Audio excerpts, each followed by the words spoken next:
To them. Welcome to BookFilter. I'm Michael Giltz, and today I'm talking with Patti Callahan Henry, the New York Times best-selling author. Her new novel is out, your 11th, I believe. This is my 11th. Wow. And it's called The Idea of Love. Yes. And it is about the question of whether romance can be built on little white lies. Yes. And it all started with a seed where somebody would come up to me at book signings and they always say, I have the best story. You should write my story. And they tell me the story. And I say, that is a great story, but you're so passionate about it, you should write it. I don't want to steal your story. And it got me thinking, could you really steal a story? And what does it even mean to steal a story? And that's where the idea came from. And of course, the thief is a Hollywood screenwriter. Yes. He's sort of like, it's Hunter, and he lies about his name. So his real name is? His name is Blake Hunter. Blake Hunter, that's right. Yep, and he decides to use the Hunter so that he doesn't mess it up. And he tells women that his name is Hunter Adderman and that he is a historian writing about small southern towns. And he tries to get their love story out of them with this fake name. Right, and he's sort of desperate because he's sort of like the male Nora Ephron. Exactly. Or it's as if Nicholas Sparks wrote directly for the movies. Yes. He writes big romantic films, they're big hits, Yes. and now he's had a couple flops in a row. Yes. And once you have 2 flops in a row in Hollywood, you're dead. It's a day, and it feels like a death to him. So, and as what happens in real life, it seems like when one thing goes wrong, a lot of things go wrong at the same time, right? I know what you're referring to. Yeah, what? And Cliff? Just, falling. And so he, once the career goes downhill, so do other things, because he becomes obsessed. He loses his marriage, his daughter isn't speaking to him, he's lost his house in the divorce, and he's desperate to get his life back on track. And he can't figure out how. And the only idea he has is to go to the East Coast and steal a story. And when he's there, he lies. He pretends to be somebody else, and he meets a woman who has a great romantic story. But the flip is, and it's very early on, is that she's lying to him. Yep, no spoilers, in chapter 1 that she's not telling the truth either. But he meets this woman who begins to tell him this gorgeous love story about a husband who, lost his life saving her life, and how they were forbidden love affair, and they overcame obstacles, and he thinks he's found his story. And so he's trying to pursue her story without her knowing that he's pursuing his story. And so that's one aspect of the story, but another idea that sort of encouraged it was when you went to a small town and you saw there was no movie theater. And I was stunned. It was Greenwood, Mississippi, and it was at one of my favorite bookstores. It's called Turnrow Bookstore in Greenwood, Mississippi. Well done. And it is in this quaint part. It's where they filmed The Help. Mm-hmm. So the entire movie, The Help, was filmed there, and they don't have a movie theater. And it's this quaint town that looks like it's stuck in the past with this incredible bookstore and a 4-star hotel called the Alluvian. How did that happen? Because Viking is based there. Ah. But it's this little oasis, and they have nothing else. Viking is the History Channel TV show. No. Oh, Viking no? the Stove. Oh, Viking the Stove. I thought you meant the TV show was shooting so there. there's a cooking school there, and a 4-star hotel, and a beautiful bookstore, and no movie theater. And the food was good, and no bookstore. And no movie theater. No movie theater. That's right. No movie theater. And I started to become fascinated with this town that had a world-class bookstore and yet no movie theater. I don't remember the last town I was in that didn't have one. Well, pretty small ones, I guess it happens. I guess it happens. Especially now, it's a lot more expensive to have technology. Exactly. You got to buy a big new digital projector. And now we have Netflix and all different ways to watch movies. But I was still stunned by that. So I used that as inspiration because the town I was writing about was very quaint and had actually lost its bookstore also. So what do you do with a town that's lost both its bookstore and its movie theater? Put it out of its misery. Right, exactly. Or open a new movie theater. Or find a way to rejuvenate the city. So that was part of the story. Have you seen The Last Picture Show? No. Oh, it's a great movie. Is it really? Peter Bogdanovich, Okay. Sybil Shepherd, Timothy Bottoms. Great movie about a town. You know I love when you tell me new movies. And it's the last showing of a movie that the movie theater is about to shut down. Oh. And it's a great movie. Great Okay, film. I gotta check that out. There you go. So should everybody else. And it's a great book by Larry McMurtry. It's a Larry McMurtry book. Absolutely. He's had a lot of great movies And you based on his interviewed books. him. I did. Now, this is another thing. I think this book has a lot of Hollywood in it. Yes. You've got movies being made, you've got a Hollywood screenwriter, you've got ideas percolating, and his career back And there. I refer to movies and romantic comedies. That's right. And I think maybe part of that is that you're getting more and more interested in movies yourself. I am. You have an agent who's dealing on your movie side. Because you haven't had a project. Have you had a project gone to TV or film? No. No, not That's yet. crazy. I know. 11 books with great premises, and not yet. So are you taking meetings? Are you coming up with original film ideas, or what do you do? I am starting to brainstorm some original film ideas, and I bounce them off my film agent, and we talk about them. And another one of the things that I've done is looking at story arcs in the best movies are helpful for fiction. To look at the way the plot points are hid and that in the really good movies. Yeah. And using that in a fictional novel to hit the high points that people are looking for. So the more you learn about writing, and that includes screenplays. So when you had a contest, and your readers could write in and get up for potentially this trio of movies, which are some of your favorite films of all time, which are? Well, I had in there The Princess Bride, which is one of my favorites, When Harry Met Sally, and the movie Something Borrowed, because my friend Emily Giffen wrote it. So she donated a DVD and signed it. And the other thing we had in there that was so interesting is MoviePass. Have you heard about this? Of course, yeah. Well, I hadn't heard about it. And they have, you can buy for a certain amount, free movies for the month. You get monthly subscriptions. And if you're someone like me or you who goes to movies all the time, you pay for it in 2 movies. Easy. And you can go to a movie a day. And then When Harry Met Sally. Oh, it's a classic. It is a classic. It's a great movie, but what's the memory that you associate with it, or why is it your favorite? I think it was the first romantic comedy I ever saw. And it's kind of started that boom of romantic comedies. The Sleepless in Seattle, the You've Got Mail, the Nora Ephron. Right. And so I chose that movie because Nora Ephron was such a inspiration to me in this character. There is a great essay she wrote, and it is in her book, I Feel Bad About My Neck, which is such a fantastic. I know. I should wear a scarf. I'm shooting from above. Don't worry. I should wear a scarf. And she writes in there about, it's one of her essays about her biggest flop. And I thought, which movie is that? It was one that was never made. Oh. It was a play she wrote that they tried to make and it flopped, and I don't remember the name. But she talks in that essay about how, for all her success, that still haunts her, that flop, the one none of us know about or care about. And I thought more and more about how somebody with that kind of success could have had this big a flop that haunted her. And that spurred the character of Blake Hunter. So you've talked before, it's a lovely story about how you became a writer, how you were inspired to jump into it as an adult, even though you've been writing all your life, of course. And but you had first went off and became a nurse, which is a very challenging career. You have to study almost as much as you do to be a doctor to be a nurse, especially in the area you were specializing in. Yes, so I was a pediatric nurse, and I went and received my master's degree in pediatric nursing, and I worked in it for years until I had 3 children in 5 years and was at home. I was a nurse at home. You missed the day. Exactly. No, I did. I was on purpose. Of course. And I started thinking about the latent dream of writing, and it just seemed impossible. This is 17 years ago. And to me, writers were people on book flaps. They weren't real humans. I didn't even know a single writer. Not one. I didn't know one writer.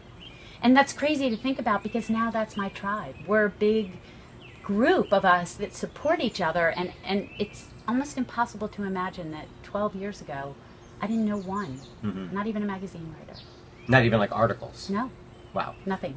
So you immediately start with your story of saying you would wake up in the pre-dawn hours before you went, which loses me right there. I know. I don't even think I could do that now. But yes, when I first started writing, I would write from 4:30 to 6:30 in the morning. Did you do that based on John Grisham? Because he said the same. Oh, did he say when he the was same a lawyer? thing? Oh, he absolutely. Yeah, he was up before anybody was awake, writing away for a couple of hours, and then he would the family and then work. I did not know that. No, I started it because it was the only time I could. I had 3 kids under 5, and then 3 kids under 7, and then it didn't get easier. It got more so, and nobody napped at the same time. I didn't have those kind of children. And so 4:30 to 6:30 was it. That was the only time I could do it. And as they grew older and I started getting published and they started going to school, I stopped that, and I would write as soon as they left for preschool or then real school, and now college, and now graduated from college. So, of course, that changed. But, of course, it started long before that. One of your favorite writers is Pat Conroy. Yes. You've talked about him a lot. I do talk about him a lot. And, of course, he's an Army brat. Yes. And so he traveled all over the country, and you were, what we call you, a preacher brat? Is Yeah. there a phrase I've like never that? heard that. I think it's just called a PK, a preacher's kid. Preacher's kid, that's right. Yeah, preacher's kids. And so you moved a lot when you were a kid. You know, I didn't move a lot, but the one move that we made, we moved from Philadelphia to Fort Lauderdale when I was 12. Where I grew up. Yeah, isn't that crazy? Not that we knew each other. And we didn't, but we were only a few miles apart. Yeah. In that move to Fort Lauderdale, my parents couldn't decide where to live or where to put the church that my dad moved to Florida to start. So I went to a different school for 7th, 8th, 9th, and 10th grade. Oh. I know. So although you weren't seem like a kid who gets, you look like the person now, very confident, you make friends everywhere you go in 2 seconds. Not when I was 12. And I was a bookworm, and I had my nose stuck in a book. And, if we think back to that time, late 70s, early 80s, no social media, no. Oh, no. When you moved, you left your friends. Forever. You're on the other side of the moon. Unless you wrote a letter with a stamp, or your parents gave you permission for a long-distance fee, which they didn't. Right. So, yeah, it was really hard. And you couldn't... Making new friends took a little time, and then you moved to schools again. And even, like, a school in the same town is forget it. Exactly. So, Exactly. They're in the new world and you're gone. Right. Forever. Right. And so that was hard, and you burrowed into books. So I burrowed into books. Libraries became my sanctuary. Books became my best friends. I'd read a Judy Blume and I'd understand the isolation of the girl, at the lunch table who didn't get a seat, or I'd read Nancy Drew and feel that I was, could solve anything, or I'd find a way to escape into another world and find solutions there. It didn't help though, did it? It's like when you hide in books, you're still sad. hiding. I was still hiding. Yeah.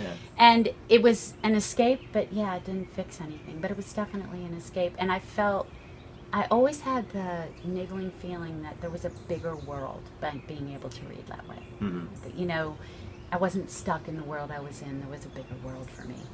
And the nice thing is, as a preacher's kid, it's easy to rebel. So all you have to do the slightest little thing wrong, it's very magnified. Listen, 25 kids could do something wrong. Who gets told on? Of course. Me. Oh yeah. I still try to shake that cloud of witnesses off my shoulder. They follow me everywhere. And now Absolutely. you've probably met Judy Blume. No, I haven't. Oh. And I'm still a huge fan. I would love to meet Judy Blume. She's running around the country. I know. She's on tour right now. I need to go see if I can crisscross with her on my tour. Right, you're going on a tour of 21 cities. Yes. So people can look on your website and see where you're I'm going. going. Yeah. Absolutely, and that's exciting. And you've got a huge following in the Southeast. You're not a regional writer in the sense that you write about some particular little thing. You've got characters and things going all over the country, but you've got a huge fan base in a particular area. Yeah, it's fascinating. And if you multiplied that to the rest of the country, you'd be like a name brand blockbuster. I know, bestseller. right? If we could take what we have here in the Southeast and multiply it to the rest of the country, we're golden. And you've got a lot of exciting things coming up. CNN named your book one of the top summer reads. I know. So Isn't that great. fantastic? And there were a lot of summer book list reads that it was included in, and that's thrilling because although it's not a quote summer book or a beach read, well, it's coming out during the summer. But it's coming out during the summer, and it is a great story to read while you're on vacation and can escape. Because that's when people get to rethink themselves and reinvent themselves. Right. Hopefully and think about what they really want and what it means for them and that kind of thing. So 11 books in, is it getting harder to write? Because I've read some writers talking about how the more books you write, the harder it gets. Oh, wow. You would think it would get easier some ways. It never gets easier. It never gets easier. But I don't think it gets harder. It changes. It changes. What gets hard about it changes. For example, I used to panic halfway through a book because that's the toughest part when you're in the middle. It's like being in a boat and you're crossing and you're in the middle and you can't see the land you left and you can't see the land you're going to yet. And you're in the middle of it and afraid you're lost. But I've come now to trust the process, and I don't get worried about being lost anymore. So you're not the sort of writer that says, I know where I'm going, I know where I'm at, I know the plot points along the way, here's a little outline. No. You're like, what will happen next? You can't wait to find out. I wake up every day and say, I wonder what's going to happen next. Now, it's not as free-for-all as that. You have a general. I have a general idea of where we're headed and my goals. I know the goals.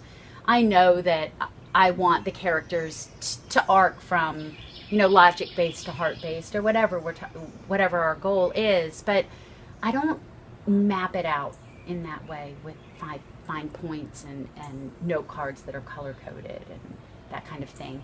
Now, when I am done writing, I do map it out. Mm-hmm. I do map it out according to the hero's journey, or and make sure that we haven't left any big holes, and that those holes aren't enough to make the story not work. So I do that after, but not during. Mm-hmm. So when you mapped out this book, what did you discover? Not about plot points as such, but do you find like threads that you dropped or that you want to develop further? Oh, absolutely. I'll find a thread that I dropped, mm-hmm. or I'll find that I needed one more scene between her and, her father, or her and her best friend. Oh, that is I realized I dropped the theme of her best friend, and I knew I had to bring her in again. And that was one of the holes I found when I mapped it out. Mm-hmm. What was she thinking? I mean, we saw at the beginning that her husband is with her best friend's sister. Mm-hmm. And yet I wrote the whole story without including that again. Mm-hmm. And once I included it in 3 or 4 more places, the story was richer and deeper. Mm-hmm. As you tackle the books and you get feedback from fans, I think it's great to hear from fans, yeah. But you don't want to look at comments online, right? Oh, yeah. God, and it's such a struggle because... Don't read it. There's no good to be had. Oh, there's no good to be had, and yet you can't help it. You can't help it. Uh-huh. And so I try, you can have 400 5-star reviews, and what does your eye go to? The 2-star review. I know. Why didn't they like it? Not up to her others. Yeah, exactly. Like oh, it's the worst. And I know we all talk about growing a thick skin, but you can't. You can't grow a thick skin. I can't grow a thick skin. If I'm trying to tap into emotions and write from the heart, I can't suddenly not care. That somebody didn't like what I wrote from the heart. Mm-hmm. So it's a tough balance. Maybe Philip Roth has a tough skin. I don't know. You know what? Maybe Stephen King does. But the other flip side about that is the fans are so supportive and wonderful. I mean, really, you're extremely popular in the Southeast. Oh, thank you. No, of course, but you talked about when it rains, it pours, and you've had a rough couple of years. I have. You had the most personal book you've done yet, which was inspired in part, of course, you jumped away from it, but the life of your sister, mm-hmm. and that inspired a book that could have been the breakout book for you. But then right as it comes out, you get filled with breast cancer, stupid breast cancer. Yes, stupid cancer. Stupid cancer. And you fight it off. And it's a weird thing. People that you don't know, but you have this connection to, who reach out to you. Did that surprise you? I mean, it wouldn't surprise you that they were warm and supportive, but what was it like? I wasn't very public about it. Mm-hmm. So in the beginning, the people who reached out to me were the people who knew me well. I didn't put it on Facebook or write a lot about it. But as people have found out it'll be 2 years the day the book comes out. Great. Oh, that's 2 awesome. 2 years the day the book comes out from diagnosis. I found out on June 23rd, 2013. So this is a great way to turn the day into something positive. It turns it around. You're like, good. When they announce the date, so you're like, there good. You go. Yeah. And it's a weird thing. When as fans start to read it on their show, it means so much to them that you share it. It means so much, and their support and warmth is it's a really funny thing how you develop this. It's what I have to remember is that telling them isn't a sign of weakness. What it makes them realize is how connected we all really are. Mm-hmm. Because I don't believe there's anybody that hasn't been touched by it in some way. And, mine was a struggle, and of course, and I had my own battles with it and had to do chemo and the things that you're scared of. Of course. And they are scary, and you do have to hunker down and heal. But in the end, we have to do it as a community. So. And then, of course, it becomes trendy. All the people who followed you, like Angelina Jolie. No, then all the celebrities had to jump on and do the same thing. And it's awesome how everybody's becoming bubble. It's like, of course, it's not a sign of weakness. Of course not. But when you're sick, you feel that way. Yeah. So there's been an outpouring of love, not only from my friends, but as people start to find out and want to talk about it. That's funny. And then you fell off a cliff. Yes, I did. I was hiking in Tennessee, and I was hiking alone.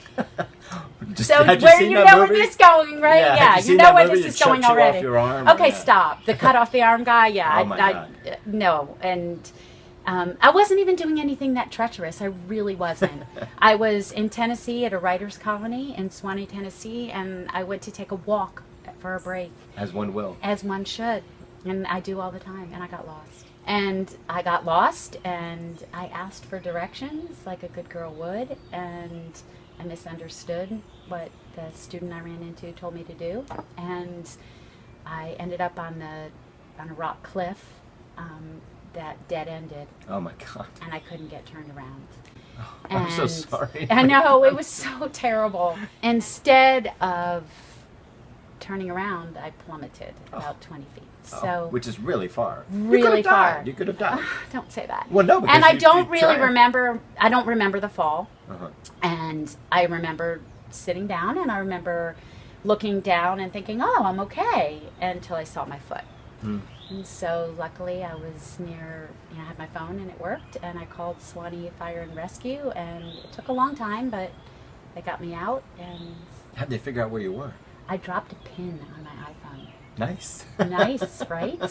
I should learn how to do that. That's how they found me, because they kept saying, "Where are you?" And I kept saying, "I don't know. That's the point. I'm lost." And they found me, and we had to repel. They had to repel me out, and surgery and rehab and learning to walk again on it, and I'm all good. And you know what I see in amidst all of that? Yeah. 2013 a book, 2014 a book, and 2015 a book. Yes. You didn't drop a beat. I did drop a lot of beats. Well, not the beats that mattered. Not the beats that mattered. And you know what the fascinating thing about these kinds of traumas and obstacles, exactly, Michael, is that you discover what is okay to drop and what isn't.